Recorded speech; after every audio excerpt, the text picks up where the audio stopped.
Welcome to the Lakeshow podcast presented by Jack in the Box. This is a weekly deep dive into the biggest stories and topics surrounding Los Angeles Lakers. I'm Chris McGee. I'm going to be hosting today. Hosting? Not Allie Clifton. Allie You've not done it here before. Today. Yeah. Laker insider Mike Bresnahan is here, and the longtime NBA writer, friend of the show, Kevin Ding. Yeah. What's up, Dinger?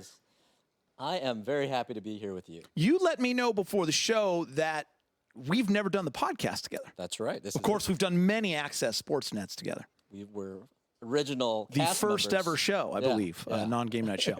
But this is the first time we've done the podcast. Yeah, you've been ducking me, but I got you. I pinned down Thanks here in the for off-season. thanks for coming in. You know, when we needed a third.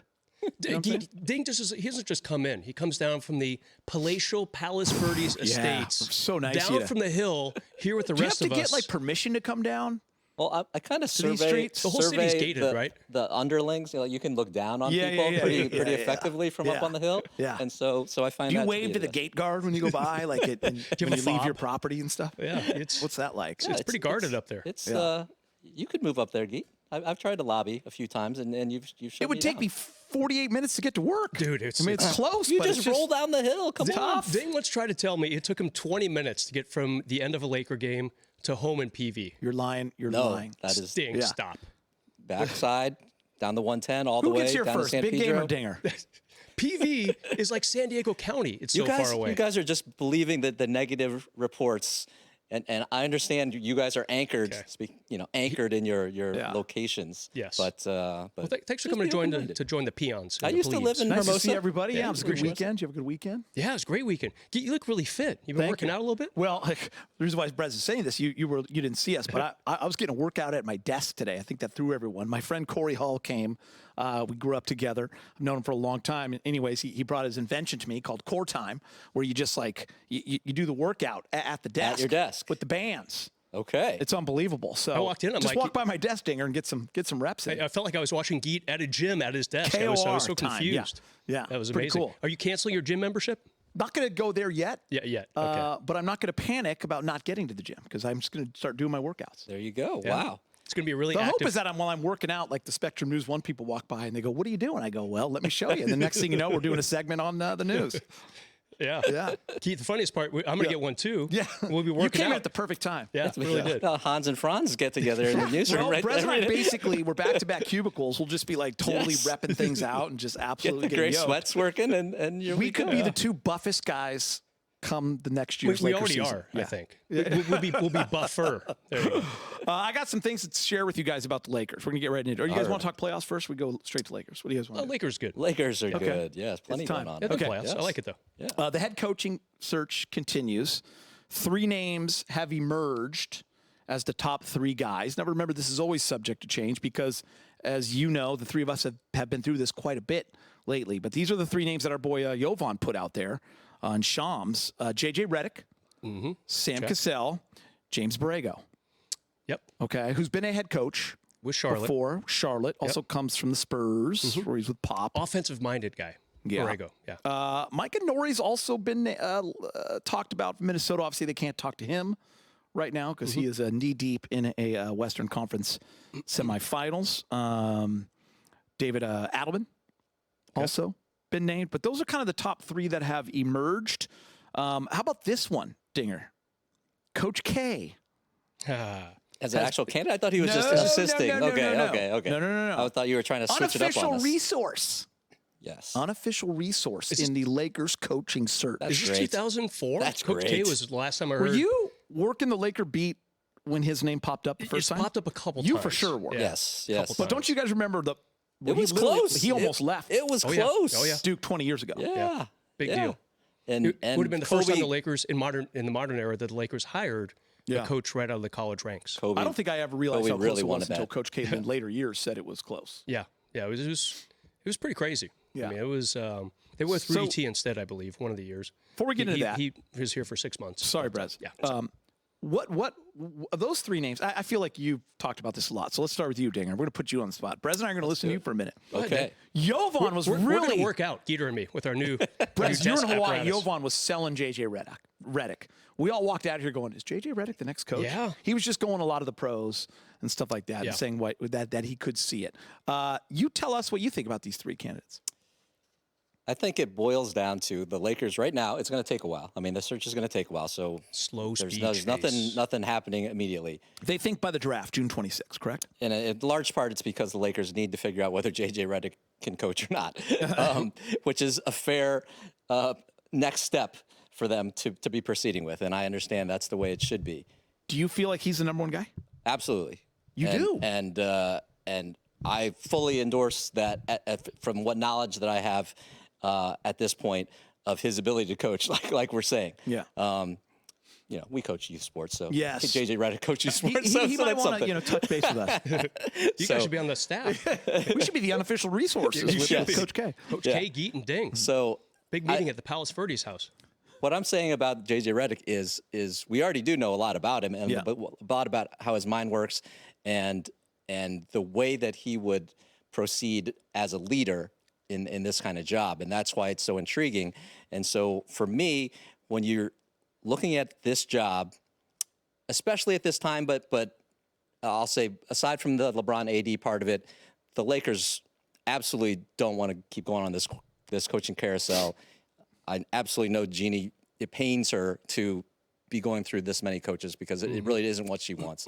And so if you want somebody who will be in this job for a while, but you see greatness in, that's, to me, that's what you're looking for. I mean, anytime you're hiring a leader in your organization, you're looking for how great can this guy be, or is he just going to be, at best, good or do a good job? And so from the signs that we've seen so far of how JJ's mind works, the respect he commands from people, the decisiveness, there are characteristics that have already come across in the things that he's done as an analyst, as a podcaster, as a player, and as a guy who went to Duke and has Coach K's respect. All these things make it extremely intriguing to put in a guy, yes, with no coaching experience. But the one thing I'll say about that right off the bat is that our good friend Phil Jackson, when he went to the Knicks, he plucked our other good friend Derek Fisher out without coaching experience. And if a guy like Phil, one of the greatest coaches, maybe the greatest coach in any sport at any time, is willing to trust a guy who doesn't have coaching experience but has other characteristics. Steve Kerr. Yes.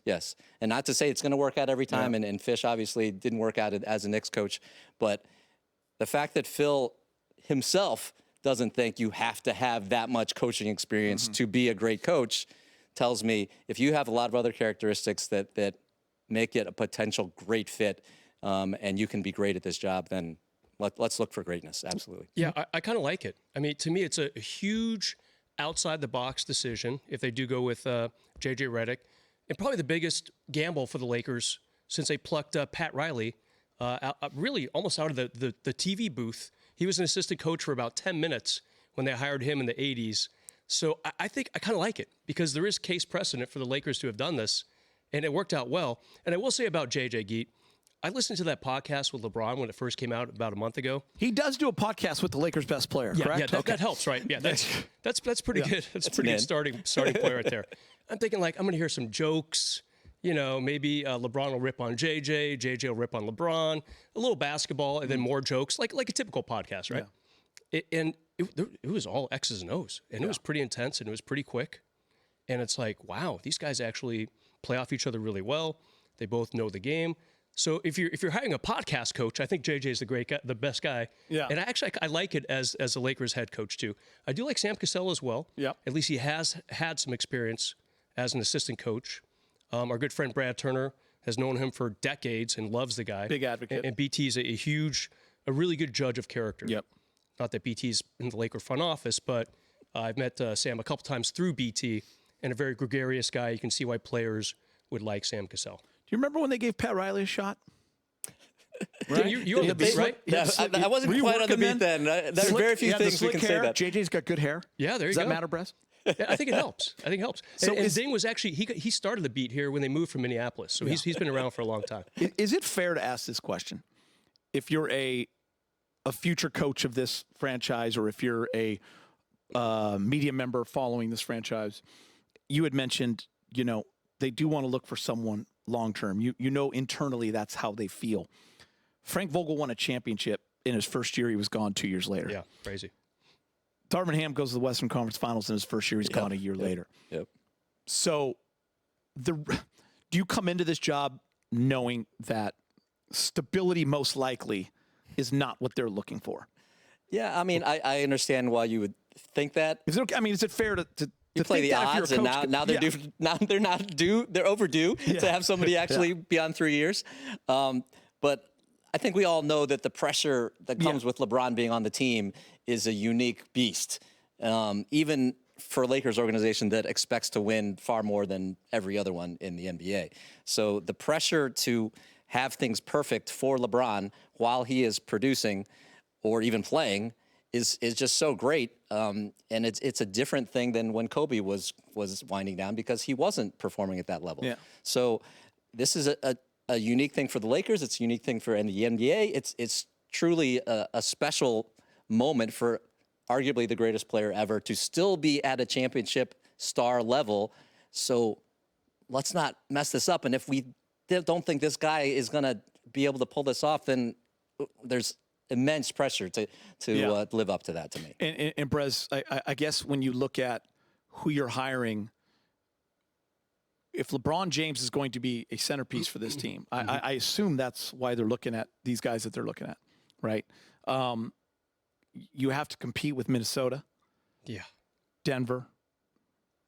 Kings will be coming up. OKC's already there. Dallas is already there. We already know the Clippers. So you have all these good teams in the West. It's not just about competing; it's about beating them. Mm-hmm. So so the Lakers have to think that they can beat these teams, and who's the guy that can lead the charge? Yeah, and it's got to play into it. Yeah, it's got to be a quick ramp up too. Like, they don't want the coach who's going to get you to the first or second round next year, maybe the conference finals after that. It's got to be quick, because as we know, LeBron's turning 40 at the end of this year. So, and AD will be getting into his 30s. He's already there. So you can't be messing around with a guy who's like, I've got a 4-year plan. Mm-hmm. That was kind of the deal with Borrego in Charlotte. Yeah. They hired him as an offensive-minded coach. Mitch Kupchak made the hire several years ago. And he got them pretty okay. I think the offensive part was okay, but the defense wasn't quite there. And he was there for, I think, 3 years, maybe 4 years, and he did fine.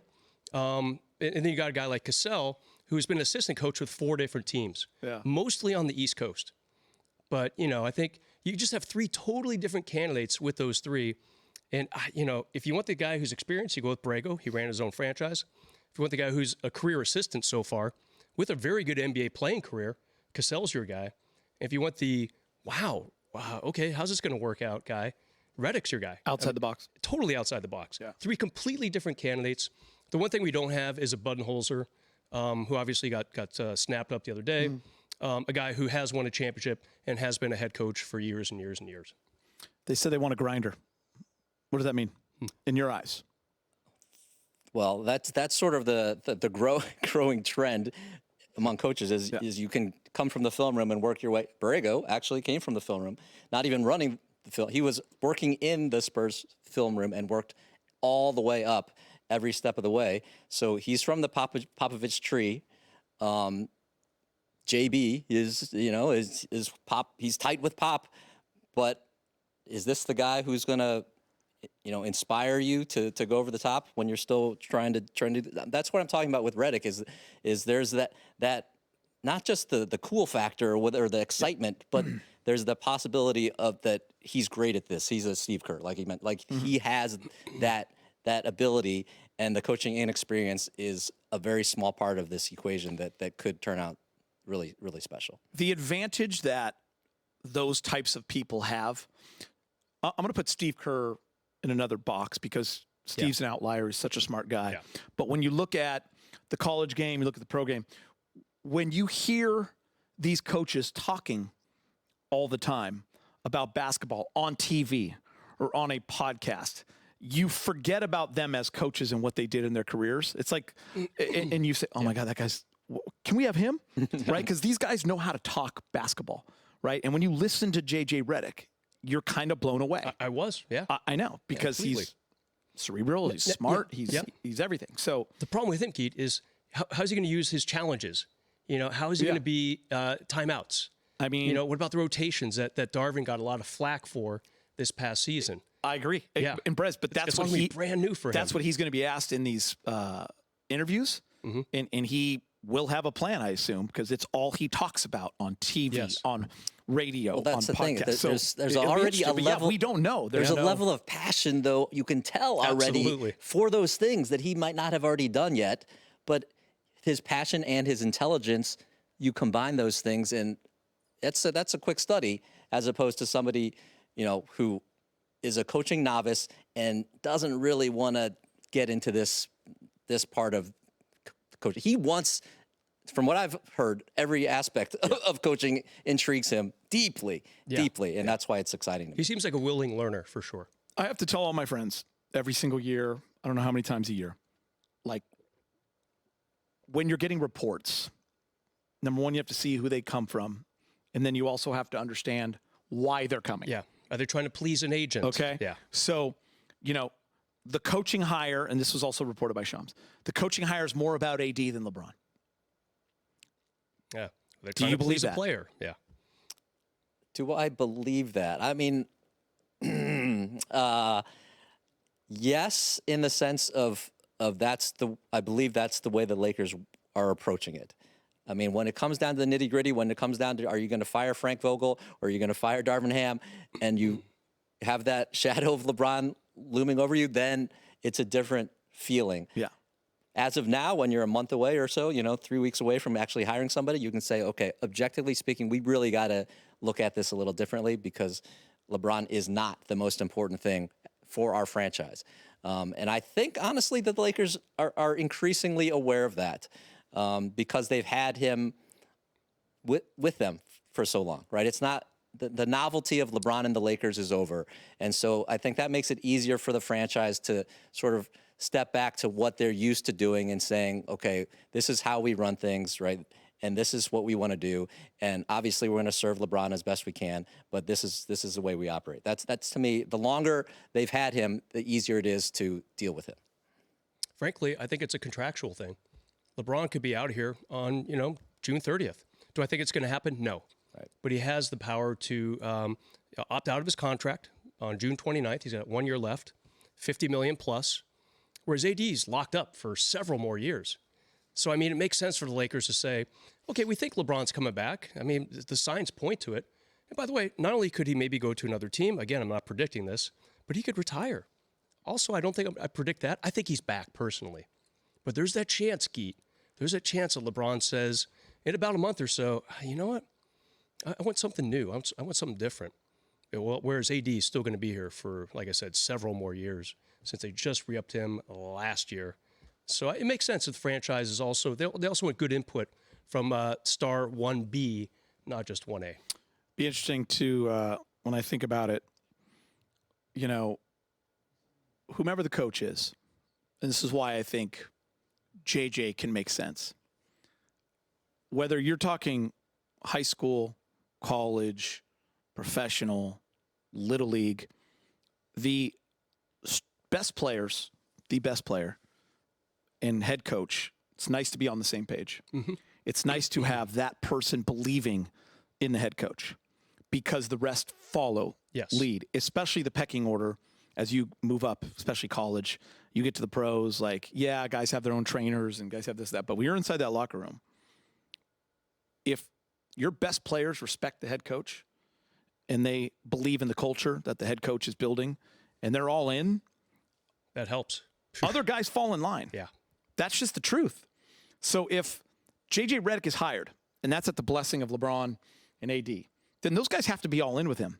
Now it's them doing this collectively. So I keep going back to that. That's why when it first came out, oh, no way JJ Redick's going to be, I thought to myself, I'm like, actually, it can work. Mm-hmm. It can, because he would have all of them backing him. Yeah. Well, I'll say He would need this. a great staff, That's a great point. right? Like, it matters. Yeah. On in top of sports. that, there's nobody out there who's a 6-time NBA champion who comes in and has that cachet Zero. to command the respect. Nobody. Right. Or anywhere close, really. Yeah. And so that's why you even saw Phil grab the Derek Fisher, because he walks in and he does command respect from the players immediately. So it absolutely matters. What you're talking about is absolutely a real factor. And then the comparison then could be, okay, well, Sam Cassell is beloved in the league by players, especially not so much the younger generation, but the older generation, absolutely. But then does he command that kind of respect? I mean, I would say, I'll give you an example. I did an interview with Sam Cassell when he was assisting with the Clippers when I was at Bleacher Report. Came in, talked to him about, I don't even remember what we were talking about, something perfectly fine, information and good interview. And then as soon as it was over, then you could tell he switched back to his really Sam I Am mentality, which is the personality everybody loves in the league. But then I'll pull it from like what they said in Succession. Like, is this a serious person that is going to command respect? Why hasn't he been a head coach before? Yeah. Because he doesn't come across as that serious person who commands the respect that you're talking about. He's liked a lot and cool and all that stuff. But JJ gives you a little something different. He's already earned it. He hasn't coached, but he's already earned that. Yeah. All right. Good stuff, guys. Great point. Lakeshow fans, remember, you can be part of the show each week. Feel free to send us your questions and comments. We'd love to hear from you. We're taking a quick break. When we return, a round of Bucket or Brick. Let's go. Welcome back to the Lakeshow podcast presented by Jack in the Box. If you're enjoying the show, you can check out more original podcasts from our Spectrum News journalists on the Spectrum News app. Just head to the podcast section to listen to the latest episodes. You can download the Spectrum News app on the App Store or Google Play. Time for Bucket or Brick, presented by Jack in the Box. Bucket or Brick? LeBron at the Celtics-Cavs, Game 4, sitting courtside. Bucket or Brick? You like that, Dinger? Bucket, for sure. Bucket. What are we talking about? Just asking if you liked it, Dinger. Don't get all upset about it. I'd love to see him out of, what's the downside? That he's going back to Cleveland, rumors? Or, No. I mean, just like... Having a good time. Yeah. Savannah was there. Yeah, I want him. He's still a face of the NBA.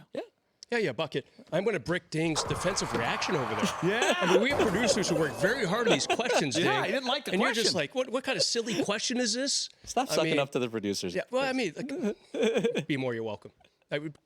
Ding, control yourself. Control yourself. Bucket or Brick? I'll show you negative. I can go negative hard. I love that side of you. Lakers reported to be at the front of the line to acquire Cavs star Donovan Mitchell. Bucket or Brick? What does that even mean, Brez? Yeah, I think it's a bucket. What does it mean? I mean, I love what the guy did for the Cavs this year, really the last couple years. I mean, they were kind of a surprise team.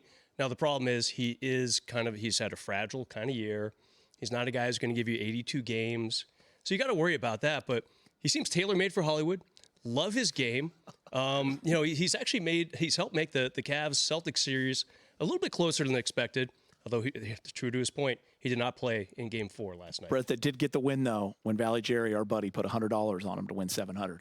There you go. That's what matters. Just so we know. That Valley stuff Jerry, matters out there. cha-ching. That stuff matters out there. It does. What do you think, Dinger? Bucket or Brick? I mean, I'm Lakers at the front of the line. I'm hesitant. Yeah, I'm not sure what that means. About but this, just They're bucket it, Ding. right there to But get him. I'm gonna Stop right there. Stop They're the complaining first about ones the knocking on the questions. doors. What this means? I'm gonna brick this because it's easy to say, hard to pull off. Although absolutely the Lakers are trying to. It is easy to say. Easy to say, hard to pull off. And I'll also say that, way to that put it. Yeah, are they in front of the line for Anthony Edwards too? Like, I'm not sure what front of the line Hey, means. man. I will that say kid. Donovan Mitchell is not necessarily the kind of guy that probably is going to put you over the top to win a championship. He's undersized and offense first and some star power, but not that much to get that excited about. Ding, are you ever at the back of the line for stuff? Maybe when you're I'm a at the coach? front of the line for anti-Donovan Mitchell right now. Oh, you're at the back of the line for that. You don't want to be at the front. I'm anti. Yeah. Anti.